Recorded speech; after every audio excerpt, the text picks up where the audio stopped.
अब चूँकि आप के धैर्य का मुझे पैमाइश मैंने कर ली है, तो एक और आप झेलें। अब आप मेरे भूगोल का अवलोकन करें। टी.एन. शेषन, सोमनाथ चटर्जी, लालजी टंडन, इन सबसे मेरे भूगोल का साम्य स्थापित करें। आदरणीय शैल चतुर्वेदी जी और ऐसे अनेक हस्तियां हैं जिनके भूगोल से मेरा साम्य स्थापित हो सकता है। वसूली में नगद जमा कराते हैं, कुर्की में बहुत सारा सामान जमा कराते हैं। इसी तरह मैंने वसूली में कविता जमा कराई है, मेरी नहीं है, वसूली में वसूली है। जब चुनाव की भागदौड़ के बाद घर पहुंचे, महीने 2 महीने की भागदौड़ के बाद पत्नी बोली, आप दूबरे बहुत हो गए हो, दूबरे। तो हमने स्पष्टीकरण दिया, झूठ कहती हो हमसे प्रिय, दूबरे तुम सजन हो गए। झूठ कहती हो हमसे प्रिय, दूबरे तुम सजन हो गए। ऐसा तुमने खिलाया है क्या, फूल कर ढाई मन हो गए। ऐसा तुमने खिलाया है क्या, फूल कर ढाई मन हो गए। गाल बढ़कर महत्तम हुए, तो लघुत्तम नयन हो गए। गाल बढ़कर महत्तम हुए, तो लघुत्तम नयन हो गए। ऐसी चर्बी चढ़ी क्या कहें, हम मटन ही मटन हो गए। हम मटन ही मटन हो गए। ऐसा विकसित हुआ है ये तन, ऐसा विकसित हुआ है ये तन, वस्त्र सब बेवटन हो गए। ये सब परिभाषाएं हैं। वस्त्र बेवटन होना, गाल बढ़कर महत्तम हुए, गणित की भाषा में महत्तम, तो लघुत्तम नयन हो गए। चर्बी के कारण नेत्र धसना, ये सब उसकी पराकाष्ठा है। गाल बढ़कर महत्तम हुए, तो लघुत्तम नयन हो गए। ऐसा विकसित हुआ है ये तन, वस्त्र सब बेवटन हो गए। चांद चमकी जो दर्पण हुई, केस सारे हवन हो गए। चांद चमकी जो दर्पण हुई, केस सारे हवन हो गए। सीना गज और कमर 1.5 गज, हम तो यूं गज वदन हो गए। धन्यवाद। संकल्पों के इन सपनों को मंजिल तक ही पहुंचाना है। जीवन तो बुनता रहता है, सपनों का ताना बाना है। संकल्पों के इन सपनों को मंजिल तक ही पहुंचाना है। लहरों में ले नाव चले हैं, लहरों में ले नाव चले हैं। संघर्षों में सदा पले हैं, फिर भी तट से आहत होकर विश्वासों के पड़े चले हैं। संकल्पों की इस मशाल का उजियारा को बिखराना है। जीवन तो बुनता रहता है, सपनों का ताना बाना है। संकल्पों के इन सपनों को मंजिल तक ही पहुंचाना है। सत्याग्रह की राह चुनी है, सत्याग्रह की राह चुनी है। संकल्पों की प्रथम कड़ी है, सबका है आशीष साथ में, तभी सफलता द्वार खड़ी है। सिर्फ रात में नहीं टूटते, दिन में भी गिरते हैं तारे। सिर्फ रात में नहीं टूटते, दिन में भी गिरते हैं तारे, सूरज वाले आसमान पर अपना परचम लहराना है। जीवन तो बुनता रहता है, सपनों का ताना बाना है, संकल्पों के इन सपनों को मंजिल तक ही पहुंचाना है। वैसे हैं जो अभी भी बहुत कुछ कहने के लिए और बहुत कुछ सुनने के लिए हम सब लाइव हैं। इसी कड़ी में श्री कुरैशी साहब से मैं अनुरोध करता हूँ एडिशनल तहसीलदार वाले कि न्याय और चंद पंक्तियों से इस खुशनुमा माहौल को और खुशनुमा एक वार्षिक मेला ग्वालियर मेला कहलाता है, प्रतिवर्ष लगा करता है। हम ग्वालियर के सुदूर अंचलों से जो हमारा क्षेत्रीय इलाका है वहाँ से लोग बड़े शौक से और तैयारियों के साथ मेला देखने आते हैं। इसी मेले की एक ट्रेजेडी आपको सुनाना चाह रहा हूँ, उम्मीद है आप सबको बहुत पसंद आएगी। ग्वालियर का मेला, ग्वालियर के मेले के लिए कुरैशी जी निकले, वही वाक़या आपको सुना रहा हूँ। एक होटल पे लगी सूचना, खास व्यंजन आज है बना, कद्दू और अंगूर का हलवा। एक होटल पे लगी सूचना, खास व्यंजन आज है बना, कद्दू और अंगूर का हलवा, आओ दादा आओ भैया। कुरैशी जी मेले में निकले, इश्तहार के नीचे ठिठके, सोचा हलवा खाया जाए तब फिर आगे जाया जाए। केबिन में पहुंचे वो आखिर और दिया हलवे का आर्डर, ताज़ा ताज़ा भाप छोड़ता आया उनके आगे हलवा, ताज़ा ताज़ा भाप छोड़ता आया उनके आगे हलवा।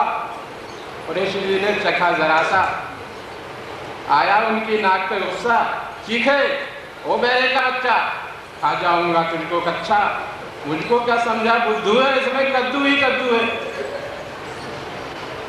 बेरा बोला, अरे हुजूर गुस्सा अपना रखिए दूर, इस गुस्से में क्या रखा है, इश्तिहार में जो लिखा है हलवा वैसा बना सरासर। इश्तिहार में जो लिखा है हलवा वैसा बना सरासर, दोनों चीजें पड़ी बराबर, ये कद्दू और अंगूर। इश्तिहार में जो लिखा है हलवा वैसा बना सरासर, दोनों चीजें पड़ी बराबर, एक कद्दू और एक अंगूर, अब तो हलवा चटो हजूर। धन्यवाद।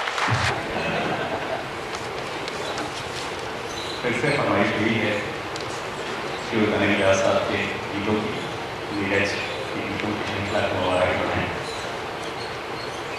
जब तक हमारे बीच माननीय मुख्यमंत्री महोदय प्रधानमंत्री अपनी सैंपल जारी रखते हैं, जो सदस्य नहीं आए हैं उनके विषय में दो पंक्तियां हम सब उनको बताएंगे कि आमतौर रफ्त में तकलीफ तो होती, लेकिन आपके आ जाने से बढ़ जाती है इज्जत मेरी। अगली बार वो सभी आएंगे तो हमारी इज्जत और बढ़ेगी। आदमी को आदमी बनाने के लिए जिंदगी में प्यार की कहानी चाहिए, और कहने के लिए कहानी प्यार की। स्याही नहीं आंखों वाला पानी चाहिए, आदमी को आदमी बनाने के लिए। जो भी कुछ लुटा रहे हो तुम यहाँ, जो भी कुछ लुटा रहे हो तुम यहाँ, वही सब तुम्हारे साथ जाएगा, जो छुपा के रखा है तिजोरी में, वो तो धन न कोई काम आएगा। सोने का ये रंग छूट जाना है, हर किसी का संग छूट जाना है। आखिरी सफर के इंतजाम के लिए, आखिरी सफर के इंतजाम के लिए ठीक कफन में लगानी चाहिए आदमी को आदमी बनाने के लिए। जिंदगी में प्यार की कहानी चाहिए और कहने के लिए कहानी प्यार की। स्याही नहीं आंखों वाला पानी चाहिए। जो गमों में मुस्कुरा दिया, जो गमों में मुस्कुरा दिया, वो तो एक गुलाब बन गया। दूसरों के हक में जो मिटा, प्यार की किताब बन गया। सच्ची साख मंडी में कमाने के लिए, सच्ची साख मंडी में कमाने के लिए दिल की कोई हुंडी भी बुनानी चाहिए आदमी को आदमी बनाने के लिए। जिंदगी में प्यार की कहानी चाहिए और कहने के लिए कहानी प्यार की। स्याही नहीं आंखों वाला पानी चाहिए आदमी को आदमी बनाने के लिए। इनसे हमको सितंबर की बात है, इस दिन हमारे तहसीलदार श्री रूपेश पाटिल माफी कार्यालय में बैठकर हम लोगों ने ऐसी बातचीत शुरू की और पूछा कि डिप्टी कमिश्नर संघ की तरह अपनी भी निजी पत्रिका होनी चाहिए, क्योंकि उनका जो संघ मजबूत हुआ वो आकांक्षा के माध्यम से हुआ, क्योंकि उसके माध्यम से वो अपनी बात शासन के समक्ष कह सके। उसके सिर्फ 3-4 लोग थे, हमने भी इतना सीरियस नहीं लिया, लेकिन मैं इसके लिए वाकई में साधुवाद के पात्र श्री रूपेश पाटिल जी, जिन्होंने जुनून की तरह और इस पर काम किया। बाकी का सभी लोगों का सभी जगह से साधुवाद में परंतु फिर भी एक कसर मन में जरूर ये है कि अभी तक इसको अपेक्षित सहयोग प्राप्त नहीं हुआ है। इसलिए मैं आप सभी लोगों के समक्ष उस सूची को पढ़ना चाहूँगा जिन लोगों ने संकल्प की वार्षिक सदस्यता ग्रहण की। सबसे पहले तहसीलदार ग्वालियर श्री रूपेश उपाध्याय, श्री के सिंह गौर, तहसीलदार मजूर ग्वालियर श्री बीपी सिंह। इस कार्यशाला का आयोजन किया गया था और ग्वालियर हेडक्वार्टर से 8 जिले 300 किलोमीटर के अंदर लगते हैं। ज़रा वो हमारे जवाब दें, कितने लोग जिले से आए? आपको पता नहीं है कि इस कार्यशाला को आयोजित करने में ग्वालियर के लोगों ने क्या क्या नहीं किया, और ये सोच के कि अपने हम राजस्व अधिकारी क्यों कमजोर हो रहे हैं, हम क्या क्या भूल रहे हैं, हमको क्या क्या करना चाहिए जो हम नहीं कर रहे हैं, इस पे चिंतन के लिए आयोजन किया था। और संघ से सवाल करने से पहले वो सोचें कि संघ के लिए वो कर क्या रहे हैं। संघ की चिट्ठियों में जवाब देते, मुझे पूछो, मुकुल को पूछो, विनोद भार्गव को पूछो, के गौर को पूछो, मनीष श्रीवास्तव को पूछो। इनने एक तहसील में 50-50 फ़ोन किए और कई तहसीलदार उनसे जूनियर हैं वहाँ, उनको मैंने फ़ोन, जबकि मैं उनको फ़ोन करना मुझे लगता था कि वो मुझे फ़ोन करेंगे। अधिकांश लोगों ने कॉल बैक भी नहीं किया कि साहब आपने फ़ोन क्यों किया था। तो संघ से पहले जुड़ें और संघ से सवाल करें, इतनी जल्दी ना करें, क्योंकि संघ ने जो किया है वो किसी को पता ही नहीं। आप बताइए इसमें कितने लोग संघ से जुड़े? आप सागर के लोग आ सकते हैं, मुरैना से नहीं आ सकते। मैं जानना चाहता हूँ ऐसी कौन सी इमरजेंसी किस जिले में थी? मुरैना में क्या इमरजेंसी थी? मुरैना लोग नहीं आ पाए। शिवपुरी में क्या इमरजेंसी थी? वहाँ 5 ही लोग क्यों आए? तो संघ से जुड़ने के लिए, संघ को से कुछ अपेक्षा करने के लिए संघ से जुड़ना होगा।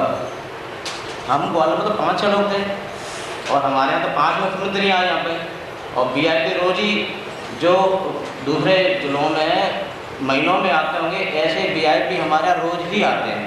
हम वो सब काम कर रहे हैं। आज भी हमारी मशीनरी हवाई अड्डे में भी काम कर रही है, जहाँ जहाँ आयोजन हो रहे हैं वहाँ भी काम कर रही है, लेकिन फिर भी हमारे साथी सभी यहाँ बैठे हैं। क्यों बैठे हैं? सिर्फ इसलिए कि संघ को वो शक्ति मिले और क्षेत्रीय स्तर पर आप लोग इकट्ठे हों, आपस में विचार विमर्श करें और किसी परिणाम पर पहुँचें। कार्यशाला से क्या हम ये अपेक्षा कर बैठे कि आज ही हमारे सारी मांगें पूरी हो जाएंगी? कार्यशाला तो हम क्यों कमज़ोर होते जा रहे हैं, इस पर विचार करने के लिए थी। और इसमें मैं क्रांति इकाई के सभी सदस्यों का बहुत बहुत आभारी हूँ कि जो भोपाल से इतनी बड़ी संख्या में आए। मैं रमीन चौक से जी जिनको मैंने रात को ही फ़ोन किया था, इतनी बड़ी संख्या में लोगों को लेके आए, लेकिन जो हमसे लगे हुए जिले हैं उनमें ये रिएक्शन क्यों नहीं हुआ? ऐसे ही कोई जगह इतनी दूर नहीं यहाँ से कि मैं यहाँ से उनको फ़ोन ना करूँ और 1-1.5 घंटे में यहाँ ना आ सकें। तो संघ से सवाल बाद में करें, क्योंकि जो लोग काम कर रहे हैं आपके इस तरह के सवालों को उनकी भावना को ठेस पहुँचेगी। आप नहीं समझ रहे हैं कि लोग कितने स्तर पर काम कर रहे हैं। आप मुझे बताएं किसी जैसे कितना कंट्रीब्यूशन संघ को किया है? संघ एक चिट्ठी लगता है 12,000 रुपये लगते हैं, किस जिले में कंट्रीब्यूशन हो रहा है? बताइए किन किन जिलों में इकाई गठित हो गई है? हम संकल्प के माध्यम से बार बार से पूछते हैं कि भाई आपके ज़िले में तो कोई इकाई गठित होगी हो तो कृपया भेजें, हम आपके नाम प्रकाशित करेंगे, आपसे लोग संपर्क करेंगे। अभी आपका नाम पता जुड़ लिखा जाएगा, उसमें आपका संपर्क का नंबर लिखा जाएगा, तो लोग आपसे जुड़ेंगे। संकल्प भी इसी संघ को मजबूत बनाने के आशय से ही शुरुआत की गई थी। और जैसा सितंबर में एक मीटिंग हुई थी संघ की, तो उसमें आदेश हुआ था कि ग्वालियर यूनिट इसको प्रकाशित करें। ग्वालियर यूनिट का मतलब ग्वालियर बहुत छोटा जिला है। राजस्व अधिकारियों के मामले में हम यहाँ 10-12 लोग हैं सर, और 10-12 लोगों में भी काफ़ी कुछ लोग दूसरे काम में व्यस्त रहते हैं, बहुत हम समय दे पाते हैं। उसके बाद भी संकल्प को चूँकि संघ का आदेश था तो इसे पूरा करना था, और हम जानते थे कि आकांक्षा प्रकाशन के बाद ही डिप्टी कलेक्टर एसोसिएशन को इतनी मान्यता मिली, इतनी शक्ति मिली, और आज वो चाहते हो करवा लेते हैं। हम नहीं करवा पा रहे, हम क्यों नहीं? आज हमने यहाँ 74 लोगों को इसका रुकने की व्यवस्था की थी। IIT में हमने 20 लोगों को रुकने की व्यवस्था की थी। हमने पहली बार ये सोचा था कि नहीं, सभी संवर्गों में जो स्थिति विद्यमान है उसे प्राय सभी जानते हैं। संघ एक समूह की ताकत है, और जब तक समूह कहीं पर भी एकत्रित नहीं होता, समूह एकत्र नहीं होगा, तब तक आप उस पर बल प्रयोग नहीं कराएंगे। समूह किसी तरह की विध्वंसकारी गतिविधि नहीं करेगा तब तक आप नहीं कराएंगे। तो किसी भी उसके लिए दोनों तरह की प्रतिक्रिया चाहिए। ऐसा लगता है सबसे पहले सभी की मन स्थिति को, जो लोग मुझे करीब से नहीं जानते हैं, जो लोग मुझे नहीं जानते हैं, और कुछ साथियों के मन में इस तरह की स्थिति के संघ का प्रांत अध्यक्ष बने रहने से कुर्सी सलामत रहती है, ये सर्वथा अनुचित है। ऐसी कोई बात नहीं है। इसके पहले भी संघ था, संघ के पदाधिकारी थे। अब इस संघ के इतिहास पर मैं आपको ले जाता हूँ। संघ ने 1991-92 में अपनी विभिन्न मांगों को लेकर के स्ट्राइक की थी, करीब 1 महीना चली, और वह बिना किसी निर्णय के समाप्त हो। उसके पश्चात सुसुप्तावस्था रही। अपना संघ का परिचय किया है। आशीर्वाद उनकी उपस्थिति हम प्रदान करते हैं।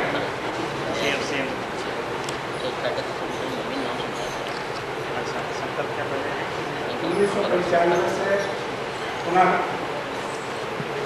संघ में भर्ती हुआ। वो विगत वर्षों की पत्रिकाओं में आप लोग आज की स्थिति में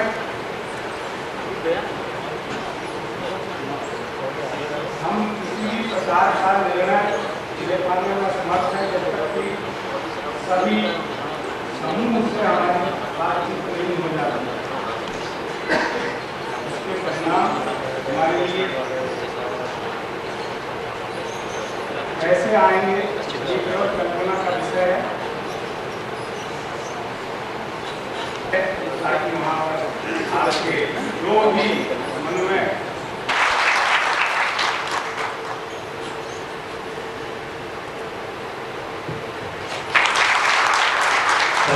टीवी पे सेटेलाइट प्रोग्राम में बहुत सुनी आज समाज में पहली बार सबसे और सब अपने अत्यंत व्यस्तम क्षणों से बीच से कुछ क्षणों ने हमारे लिए निकाले, इसके लिए हम सब तहे दिल से उनके शुक्रगुजार हैं।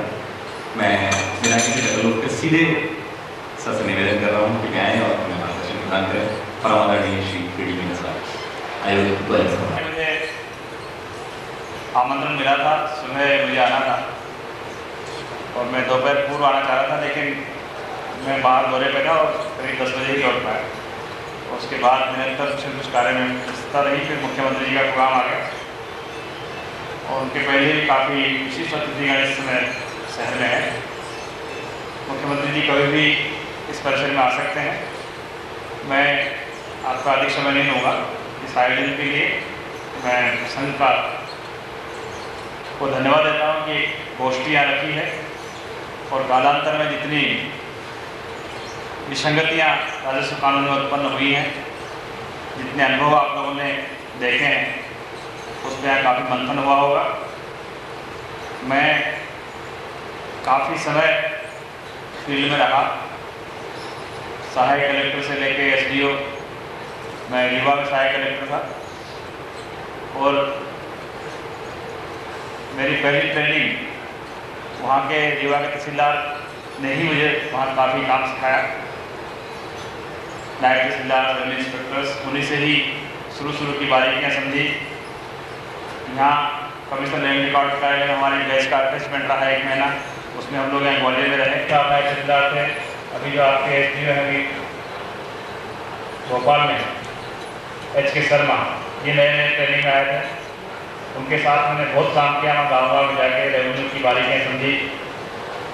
अशोकनगर के प्रांत में बैकुंठपुर में रहा, बीकापुर में रहा। उसके आधार पर मैं कह सकता हूँ कि कालांतर में इतने परिवर्तन हुए हैं पिछले 20-25 साल में। देश में बहुत विकास भी हुआ है, कानून भी बहुत बदले हैं और रेवेन्यू अफसर्स की भूमिका में वृद्धि हुई है, कमी नहीं हुई। तो चाहे चुनाव हो, चाहे कानून व्यवस्था हो, चाहे रेवेन्यू एडमिनिस्ट्रेशन हो, चाहे VIP ड्यूटी हो, चाहे प्राकृतिक प्रकोप हो,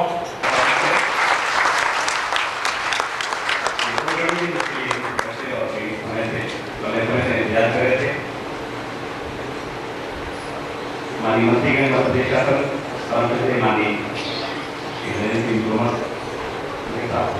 और राष्ट्र थे माननीय मुख्यमंत्री महोदय ने आसन ग्रहण किया और माननीय विशेष अतिथिगणों ने ग्रहण किया। मैं गुजारिश करूंगा माननीय मुख्यमंत्री महोदय को इस नदी से भेंट किया। अब मैं प्रशासनिक सेवा की ओर से ADM साहब से और SDM साहब से अनुरोध करूँ, RIS की ओर से मध्य प्रदेश राजस्व अधिकारी एसोसिएशन की ओर से राजस्व निरीक्षक संघ की ओर से टीकुले साहब को और उनके साथ तहसीलदार विनोद भागवत साहब को अनुरोध है कि विशिष्ट अतिथियों का स्वागत करें। पटवारी संघ की ओर से मैं आमंत्रित कर रहा हूँ कि सत्येंद्र सिंह तोमर जी को कि वे आए और विशेष अतिथियों का स्वागत करें।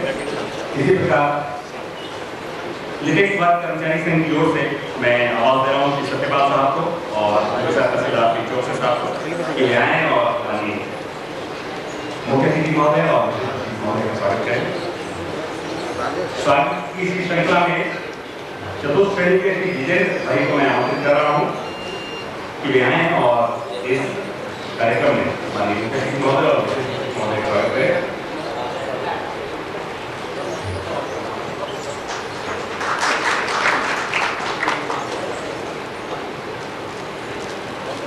मैं पुनः पूछा कि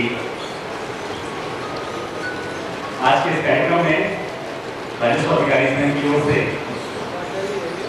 राजस्व अधिकारी संघ की जो पत्रिका है संकल्प विमोचन के लिए मैं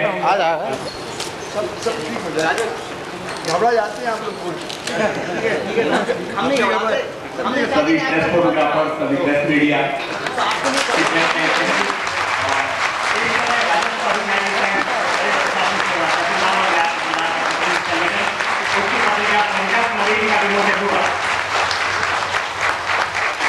पत्रिका माननीय मुख्यमंत्री महोदय, माननीय मंत्री महोदय, मध्य प्रदेश शासन, माननीय आयुक्त महोदय, माननीय सांसद महोदय और अन्य जनप्रतिनिधियों के माध्यम से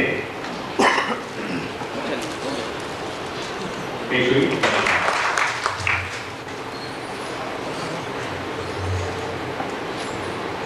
माननीय मुख्यमंत्री महोदय, आदरणीय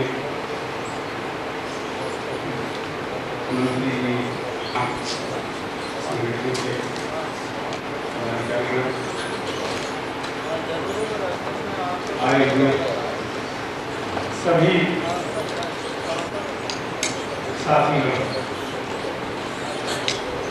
आज तहसीलों और तहसीलदारों की समस्याओं की पहचान करने का प्रयास किया गया, जो समाज के लिए या समाज को विधि के अधीन चलाने के लिए जिन कानूनों में जहाँ आवश्यकता है उनकी पहचान कर सकें, या अपना विचार विमर्श किया। समय अभाव के कारण उन सब को हम आपके समक्ष विस्तृत रूप से आज व्यक्त नहीं कर पा रहे हैं, किंतु उनका सूक्ष्म समावेश यहाँ शासकीय कीमती भूमियां हैं वो हड़पी जा रही है। उन शासकीय भूमियों को बचाने के उपायों पर हमने आज यहाँ विचार किया। शासकीय राजस्व की बढ़ोतरी किस प्रकार से की जाएगी, इस तथ्य पर भी हमने विचार मंथन किया है। बकाया धन वसूली की अधिकारिता तहसीलदार को है, ये राशि किस प्रकार प्रभावी ढंग से वसूल की जाए, इन तथ्यों की ओर हमने विचार किया। न्यायालयीन प्रकरणों की भरमार हो गई है। व्यवहार न्यायालयों में राजस्व भूमियों से जुड़े हुए भारी संख्या में दावे प्रस्तुत किए गए हैं और इन ऐसे दावों के माध्यम से किसी प्रकार से लोक सेवकों की नजर चुराकर शासकीय धन और शासकीय भूमि को जो हड़पने का प्रयास किया जा रहा है, उस प्रवृत्ति पर रोक कैसे लगे और किस तरह से कानून इफेक्टिव किया जाए, हमने इस तथ्य पर विचार किया। न्यायालयों में शासन की ओर से पैरवी करने के लिए जो शासकीय अधिवक्ता नियुक्त किए जाते हैं, वह राजस्व भूमियों और कम से कम राजस्व धन की वसूलियों में किस तरह के हों और जो हमारी अपेक्षाओं के अनुरूप शासन का पक्ष सही ढंग से रख सकें, उसके लिए हम क्या सुझाव सरकार को दे सकते हैं और सरकार को क्या करना चाहिए, इस तथ्य पर भी हमने यहाँ विचार किया। तहसीलदार और नायब तहसीलदारों के वेतनमान, नायब तहसीलदार का वेतनमान तबला मास्टर से और तहसीलदार का वेतनमान एक फोटोग्राफर से भी मध्य प्रदेश में कम है। बड़े बड़े वेतनधारी व्यक्ति महाविद्यालयों के प्रोफेसर साहिबान के वेतनमान कई कलेक्टर महोदय के वेतनमान से भी अधिक हैं। इन लोगों से निर्वाचनों में कार्य कराने का दायित्व तहसीलदार जैसे अधिकारी के ऊपर राज्य सरकार ने सौंपा है। ऐसे अधिकारीगण इस मुद्दे को लेकर माननीय उच्च न्यायालय में भी गए कि जिन तहसीलदारों का वेतनमान मात्र 5500 का है, हम 10,000, 12,000, 16,000 वालों को ड्यूटी नहीं लगा सकता। माननीय उच्च न्यायालय ने इस पर भी टिप्पणी की। इस तरफ भी हमारा 26 सालों से निरंतर वेतनमान इसलिए कहता रहा है कि हम अनुशासन में रहे। इस पर भी हमने विचार किया है कि हम किस तरह से शासन शासन का आकृष्ट करा सके। यद्यपि इस तरफ पूर्ववर्ती सरकार के समय से ही हमारा प्रकरण चलता रहा है। विगत सरकार में यह प्रकरण कैबिनेट का भार भी ढोते रहते हैं।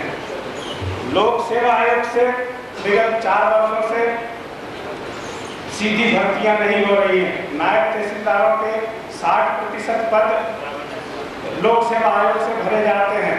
इस कारण वर्तमान में नायब तहसीलदारों के भारी संख्या में पद रिक्त है। इस तथ्य पर भी हमने विचार किया कि हम शासन को इस तथ्य को भी अवगत कराएंगे। राजस्व निरीक्षकों से पदोन्नति का भी पद हमारे यहाँ है। विगत समय उसकी डीपीसी हुई, लेकिन किन्हीं कारणों से उस डीपीसी की अवधि को 1 वर्ष व्यतीत करा दिया गया और वह आदेश नहीं जारी किया गया। हमने इस तथ्य पर भी चिंतन किया कि हम शासन का ध्यान आकृष्ट कराएंगे। तहसीलों को तहसीलदार की आवश्यकता के अनुरूप कार्यों को निपटाने के लिए वाहन आवश्यक है। विगत शासन के समय में हमें कुछ वाहन उपलब्ध करा पर भी हमने विचार विमर्श किया और इस तरह से शासन को ध्यान आकृष्ट कराएंगे। विगत शासन में विभिन्न संस्थाओं को ग्राम पंचायतों तथा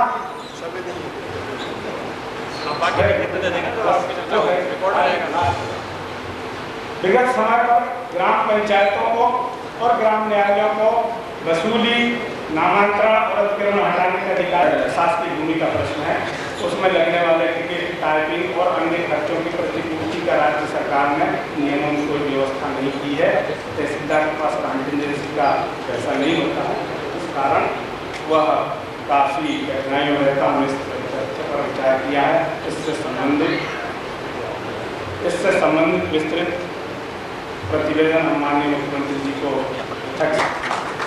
विश्वास है कि हम यहाँ सितारों के आगे जाएंगे, इतिहास के सुनहरे पन्नों पर सुनहरी साथ छोड़ जाएंगे। जब भी देखेंगे पीछे, हमें अपने पीछे पाएंगे। यही राजस्व अधिकारियों का आपसे विश्वास है। परम श्रद्धेय आदरणीय मुख्यमंत्री मध्य प्रदेश शासन श्री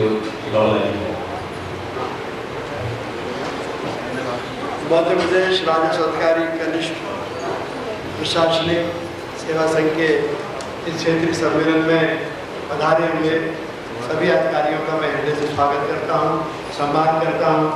और मंच पर विराजमान हमारे प्रिय साथी, हमारे मंत्रिमंडल के सदस्य माननीय नरेंद्र सिंह तोमर साहब, मुंशीलाल जी, आयुक्त महोदय मीना साहब, हमारे प्रिय विधायक दुर्गालाल जी विजय, राकेश श्रीवास्तव जी जो कलेक्टर हैं, श्री राम जी तिवारी जो प्रांत के अध्यक्ष हैं। बहुत लंबा भाषण देंगे, इतना तो मुख्यमंत्री नहीं मिलेगा।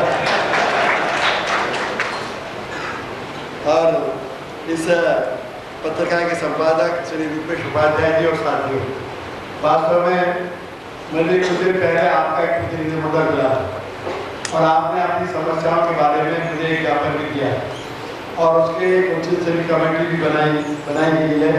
और उस कमेटी के द्वारा जो भी रिपोर्ट आएगी वो आपके समक्ष और आपको उस पर बुलाया जाएगा।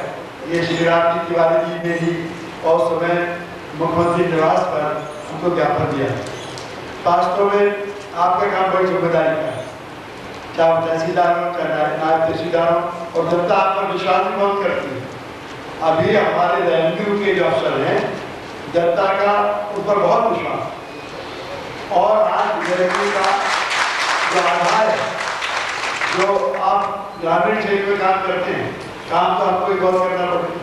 सवेरे 8:30 बजे से रात के 12 बजे तक हम तो ये तो नहीं कहते मुख्यमंत्री और बंदा तो परेशानी हो जाए। अधिकार हमेशा मिलना चाहिए। काम तो कोई आदमी बोला नहीं, काम तो अपने देश के लिए कर रहे हैं, काम किसी व्यक्ति के लिए कौन कर रहा है। इस प्रकार के ढर्रे में चल रहे हैं, वो ढर्रा परिवर्तन करने के लिए भी 40-50 साल नहीं लगेंगे, 2-3 साल तो वही के लिए है। आपके पदोन्नति का मामला है, आपके कार्य का विवरण का मामला है, कार्य के डिस्ट्रीब्यूशन का मामला है। और जितना प्रजातंत्र के अंदर जनता के हम अधिक कार्य विकास ही करते हैं, चाहे गोकुल ग्राम करें, अयोध्या बस्ती करें या आकर जोड़ बनाए, जो भी करते हैं, पुलिस का और राजस्व विभाग का काम बिल्कुल नहीं बढ़े और फिर आबादी भी बढ़ रही। जनता मानने के लिए आमदनी बढ़ाने, अब 33 लाख थे जब भारत आजाद हुआ था और आप 33 करोड़ थे, अब 100 करोड़ पूरे कर गए। लोगों ने कहा कि यही स्थिति रही तो 10 साल में चीन से भी आगे निकल जाएंगे। इस बात में बड़ी प्रगति हो रही है भारत का। अब इसके अंदर कितना ही अच्छा फिर करें, लेकिन अब प्राकृतिक इस प्रकार की ये एक व्यवस्था है, उसमें अगर जबरी नजरबंदी कर दी जाए तो संजय गांधी का जो आदमी वाला वो हमारा नहीं हो जाएगा। लेकिन आज की बात आगे बातचीत बहुत गंभीरता से हम विचार कर रहे हैं और आप विश्वास रखिए कि हम पुनः आपसे मिलेंगे, आपसे चर्चा करेंगे और आपकी समस्या के समाधान करेंगे। जय हिंद, जय भारत।